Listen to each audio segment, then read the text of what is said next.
Brock came in and made some big plays, and he's got some balls out there. Forgive me for saying it that way. We got to clean some stuff up, obviously, but just throwing him in there in the heat of battle like that, how much zero that team did too, which you guys could see. It was a big plan of theirs, and they had some good adjustments, taking away some of our hot throws, so we were able to change a lot of stuff on the fly, so putting a lot of pressure on him in that way, and I thought he did a hell of a job doing it. Protected the ball well, didn't have any turnovers, and made some big plays too that I thought weren't there always. Brock Purdy. In this economy, unbelievable that we are talking about the great Brock Purdy, but as Kyle Shanahan said, he did make some key throws, including one absolute perler, as we say in Australia, to George Kittle over the middle, which was one of the best throws of the week. I'm in a two-quarterback league right here. Here you go. Kyle Shanahan, this is, you see it on the screen. Kyle Shanahan told Peter King after the game that this was Brock Purdy's best throw, recognized the blitz, audibled Kittle's route, got rid of the ball in 1.72 seconds, sixth fastest throw of the season, and it was a first down. And so we're showing you the play right here. On Twitter, at AcashAnav, who is the best guy to follow, or among the best guys to follow if you are a Niners fan. He's a lot of good analytical information. Loves his Niners, does Acash. Right. Yeah, I think that with Kittle, where you're at, Matthew, in terms of Purdy affecting his value to start off, keep it open or close it out. And just a reminder, this is just for this week, whether you're continuing to start these guys or closing them out and putting them on your bench. I appreciate that. Thank you for it. Yes, that's exactly right. And I'm keeping it open. Yes. He's George Kittle. Yes. Where else he going? What else he doing? What else he doing at tight end? You're keeping it open. Again, look, 5 different tight ends have scored 13 or more fantasy points against the Tampa Bay Buccaneers. It is not a defense that scares me for the tight end position. And also, there's all the cliches about inexperienced quarterback. What are you going to do? You're looking for your tight end. What? He's George Kittle. Stop it. This shouldn't even be a question. Yeah, I'm mad at Brian Rubin for putting it in the rundown. Yeah, it ain't no question, man. Especially when we talk about the tight end position here. It's Travis Kelce, Mark Andrews, maybe somebody else right now, and then it's George Kittle, man. We talking about fantasy football playoffs, man. I'm keeping this open. Wow. Yeah. Open. Brian Rubin gets in my ear, and to his defense, he says 48 yards the last 2 games. Okay, that's fine. But by the way, that probably still means he was tight end 6. Right. I'm just whatever. I get it. It has been disappointing, but so maybe getting away from Garoppolo into Brock Purdy changes George Kittle's fantasy outlook. Anything, whatever. Look, I'm his tight end 6 this week. You're starting George Kittle. Don't get cute. For what it's worth, by the way, I'm in a dynasty league, 12-team dynasty league with a bunch of my old buddies over at ESPN, and we're in the playoffs. Next week starts the playoffs, or this week starts the playoffs. It's a 2-quarterback league, and Brock Purdy went for $55 fab, and we have a $100 budget. That's why you save the money for the end of the season, baby. Yeah, the guy I'm playing, I'm good at quarterback, and he's had a bunch of injuries. So yeah, he had to really shell out. Had to make sure he got him too to get Brock Purdy. Unbelievable. That's right. All right. It's a 12-team dynasty league. There's no quarterbacks. No one left. No one left. Okay. So. Lawrence, Amari Cooper, who was one of those who suffered from Deshaun Watson looking like the worst quarterback in the league against the Texans, assume that Deshaun will get better. Yeah. What are you doing with Amari Cooper this week? Yeah, can I hedge on this? Because what's the weather going to be in Cincinnati? Because if it's cold, I don't want cold Amari Cooper, but I'm encouraged by he still got the targets, right? And we do expect Deshaun Watson to play better. That was his first game in 18 years. But assuming it's going to be, pretty cold. 47 degrees and over. Oh, no, I'm keeping it open. 47 degrees, I'll keep it open. Yeah? I'm going to keep it open as well. Reluctantly, Lawrence is absolutely right in terms of the target. He had a 41% target share with Deshaun Watson. Now, those targets were it's over there. It landed 5 feet in front of me. Why you throw to that guy? On the other team, on the Texans. Not all targets are created equal. Having said that, he's had 9 or more targets in 3 straight games. We talked about the 41% target share, specifically with Deshaun Watson. He cooked the Bengals the last time he saw them. 5 for 131 and a touchdown here. The game's on the road at Cincinnati. I get it, but 6 teams on a bye. I'm at wide receiver 19 this week, and I'd probably hedge a little bit. Like, he's a low-end wide receiver 2 for me, which, when you think about his talent and a 41% target share, normally should be higher. So I'm hedging a little bit. But yes, for the premise of our segment, I'm keeping it open on Amari Cooper. If you have him, you're starting him. I have him in 2 leagues. I'm starting him in both. Yep. I think this is the most interesting game of the week in a way because Deshaun Watson, the sample is so small and every time we see him play, we get so much more new information. If he's really bad again, because he was horrific against the Texans, he was short-arming throws that NFL quarterbacks just don't typically do. Like, Davis Mills doesn't make those kind of passes. So he didn't look like a guy who was ready to go. Davis Mills catching strays. He's starting again. Davis Mills catching strays here from James James Crasher. Davis Mills got benched from Kyle Allen, so I feel like I'm entitled to make those calls. All right, Matthew, Juju Smith-Schuster. It's not been a good stretch for Juju. You keeping it open or closing it out? This is one where I want to hedge.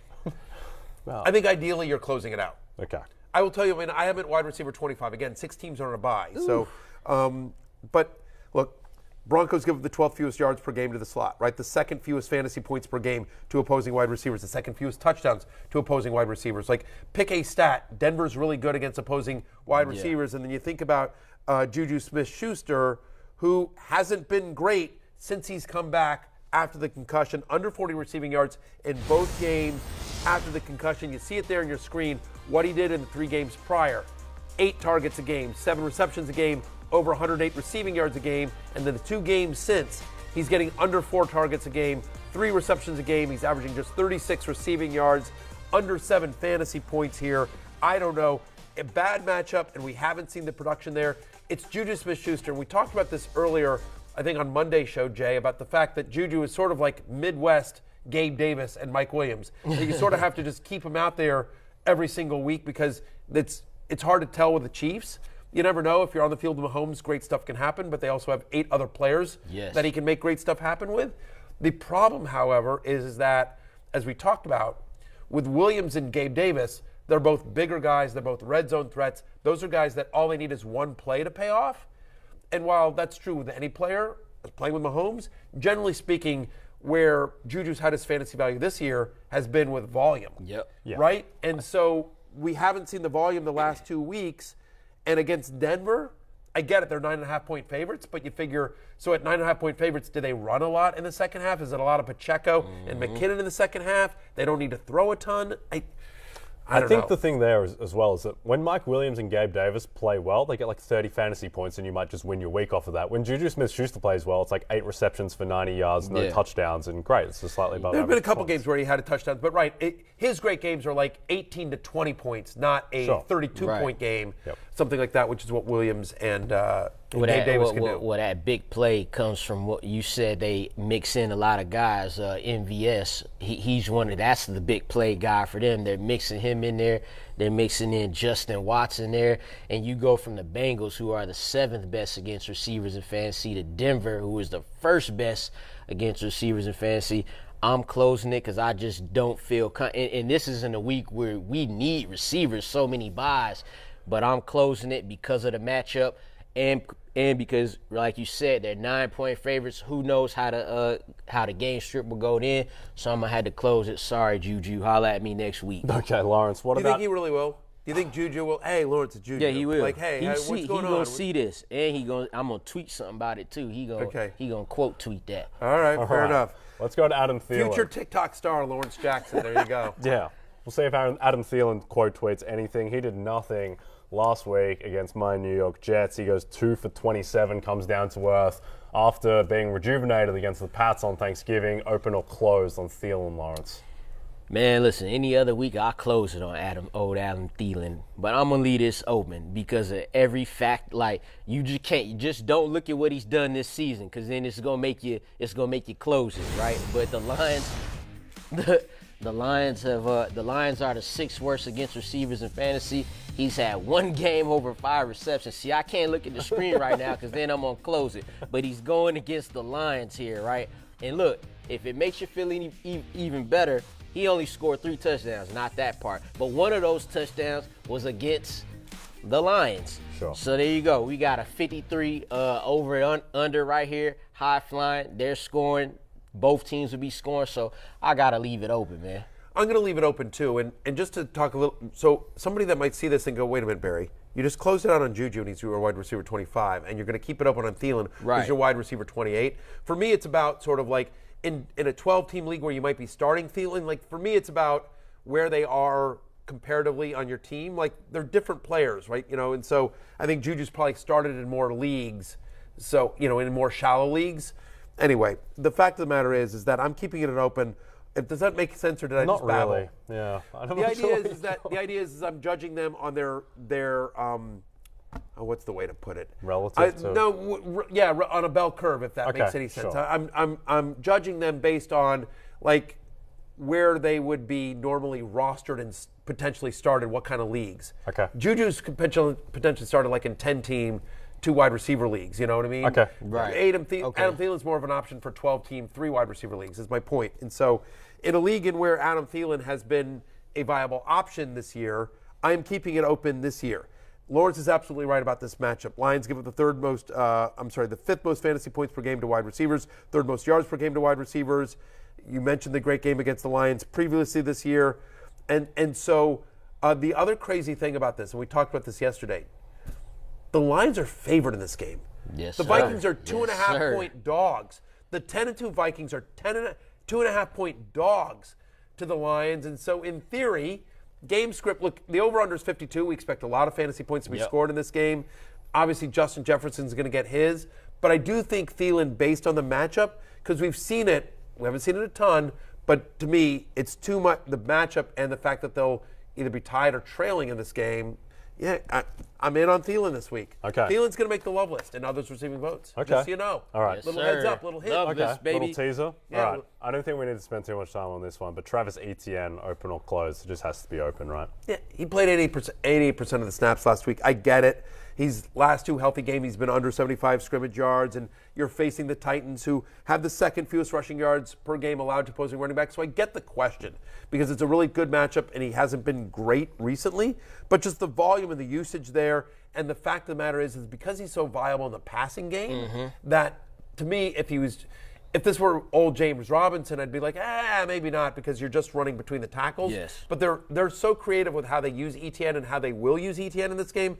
I'm keeping it open on him. He's an RB2 for me this week. You bring up a lot of great points that I was actually going to use. There you go, Matthew. Thank you, Lawrence Jackson. You're welcome back on the show anytime you want. Hey, look. That's how it's done, Jay Crowder. You see? That's how it is. Bam Jackson. Yeah, exactly. We know that nobody can run against the Titans, but we also know if you want to beat the Titans, start throwing the ball against them. This is a running back, and great example, again, by using James Robinson, another Robinson, Brian Robinson. You wouldn't start these types of running backs versus Tennessee because they running straight into the middle in the teeth of the defense. But Etienne, you could get on the ball different kinds of ways, and if you have to throw the ball, he's still valuable in that aspect. So we leaving this over, man. He's the guy. This is easy for me. Yeah, Titans favored in this game as well, so they'll be throwing. Also important Jags to will note be. that Trevor Lawrence is not practicing today with his foot.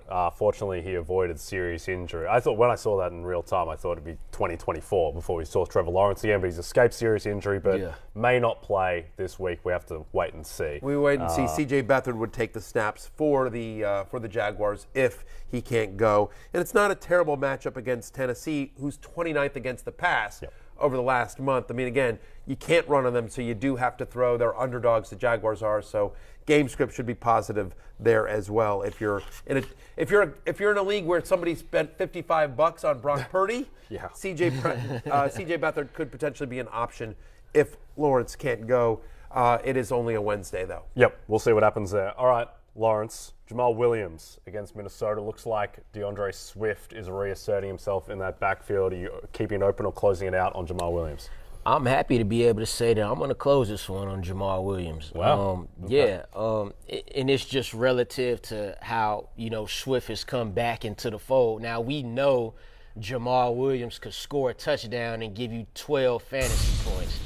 But come on, man. Like that, I don't want to sweat that out.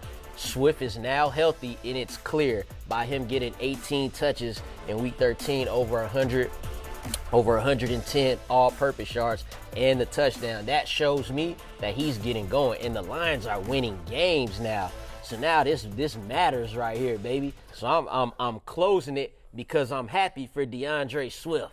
Wow. That's it. No respect for the league leader in rushing I don't want touchdowns. them He's got more 22 touchdowns than Nick Chubb and Deontay Johnson combined. Why don't you like touchdowns, Lawrence? Yeah. I do, but I need 2. You know, if it's Jamaal Williams, we need 2, not just 1.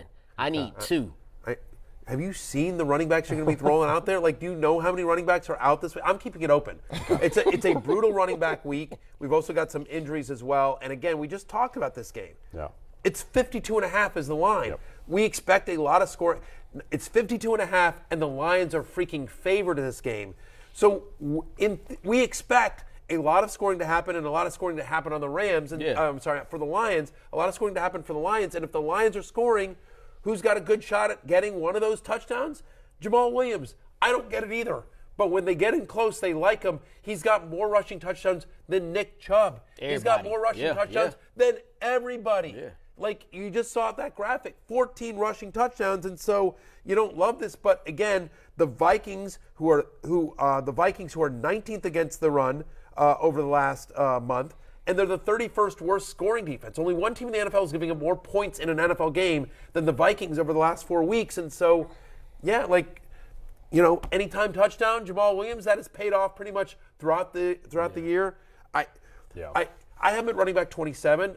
If I'm starting a Lions running back and only one, it's going to be Swift. Right. But if I've been rolling with him, am I going to roll with him again? Yeah, I'm keeping it open on Jamaal Williams, Lawrence. Yeah, that. Come on, Lawrence. Well, People are you gonna be take your starting little Cam Akers. 18 yards and 2 touchdowns. Okay, not 2-1, because if it's 2, we all taking that. Right. Yeah. Okay, let's close out, Matthew, by talking about Miami's backfield, Jeff Wilson Jr. and friend of the show, Raheem Mostert, with a very favorable matchup against the Chargers. Keeping it open or closing it out on each of these guys? Keeping it open. I understand. Both? I'm keeping it open on both. Okay. Yeah, I mean, because, look, so I have Jeff Wilson at 25 and Mostert at 31. So I think that might be one question. Like, if I'm picking a Dolphins running back, which one? I still prefer Wilson to Mostert. I know that Wilson got no run last week, and Mostert got more. But prior to last week, Jeff Wilson Jr. had scored in 3 straight games. Again, you can run on the Chargers. They give up the second most rushing yards per game to opposing running backs. They're third in terms of most rushing yards, period, over the last month as well. You see it on your screen right there.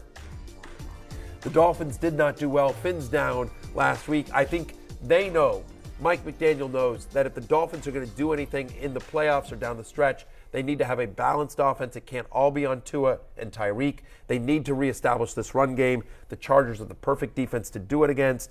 So again, Mostert is a low-end flex for me, and Wilson is a flex. But yes, if you would normally start them, I would start them. I'm keeping it open on them. Yep, Lawrence, where you are. I'm going to keep this open, and so open that we just going to let the drinks flow on this one. I have no worries about Jeff Wilson last weekend. Like you, Matthew, I'm going to have Jeff Wilson ranked a little higher. The Chargers, their last 3 games, the opposing team's leading rusher has had at least 105 rushing yards. The 4th game was 89 by Elijah Mitchell. So like you said, you can run on this team, and I feel confident that Jeff Wilson will hit the ground running, especially after that bad week last week. So I'm keeping this one open as well. Yep. By the way, that game right here on NBC and Peacock. Yes, sir. That's the Yes, Sunday Night sir. Football game. I'm a company man. Good job by you, Matthew. Yeah. You know what? It wouldn't hurt you to, kiss the company ass a little bit. Kiss the peacock? I'm just saying, exactly. Come here, NBC. Peacocky. Exactly. Show a little love to NBC. Come here, Peacocky. Come here, Peacocky. Unbelievable. I really want. This is my dream. I'm gonna put this out there in the universe. This is my dream. I got to talk to Alexa.